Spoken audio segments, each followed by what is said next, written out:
பொருளாதார நடவடிக்கை என்ற பெயரில் ஏழை எளிய மக்களை பாதிக்கும் முடிவுகளை மத்திய அரசு எடுக்கக்கூடாது என்று அதிமுக செயற்குழு வலியுறுத்தியுள்ளது.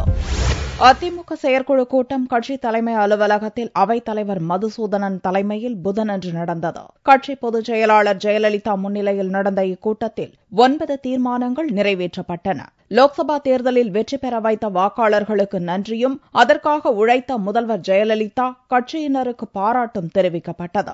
3 ஆண்டு கால அதிமுக ஆட்சியின் சாதனைக்கு பாராட்டு தீர்மானம், அம்மா உணவகம் விரிவாக்கம், தமிழகம் முழுவதும் மலிவு விலை உப்பு விற்பனை துவக்கம் ஆகியவற்றுக்கு வரவேற்பு தெரிவித்தும் தீர்மானங்கள் நிறைவேற்றப்பட்டன. முல்லை பெரியாறு அணை விவகாரத்தில் சிறப்பாக செயல்பட்டதாகவும் முதல்வர் ஜெயலலிதாவிற்கு பாராட்டு தெரிவிக்கப்பட்டது. அணையின் நீர்மட்டத்தை உயர்த்த கண்காணிப்பு குழு அமைக்க நடவடிக்கை எடுத்த பிரதமர் மோடிக்கும் நன்றி தெரிவிக்கப்பட்டது. திமுக ஆட்சியால் ஏற்பட்ட மின்வெட்டை முழுமையாக போக்கி மின்வெட்டு இல்லாத தமிழகமாக மாற்றியமைத்ததாக முதல்வர் ஜெயலலிதாவிற்கு இக்கூட்டத்தில் பாராட்டு தெரிவிக்கப்பட்டது. பொருளாதார மாற்றம் சீர்திருத்த நடவடிக்கை என்று கூறி ஏழை எளிய நடுத்தர மக்களை பாதிக்கும் நடவடிக்கைகளை மத்திய அரசு எடுக்கக்கூடாது என்று வலியுறுத்தி இன்னொரு தீர்மானம் நிறைவேற்றப்பட்டது. முன்னதாக சென்னை மௌலிவாக்கம் கட்டட விபத்தில் பலியானோர், விபத்து மற்றும் மரணமடைந்த 137 கட்சி நிர்வாகிகள், நடிகர் நாகேஸ்வர ராவ், நடிகை அஞ்சலி தேவி, மத்திய அமைச்சர் கோபிநாத் முண்டே உள்ளிட்டோர் மறைவுக்கு இரங்கல் தீர்மானமும் வாசிக்கப்பட்டது.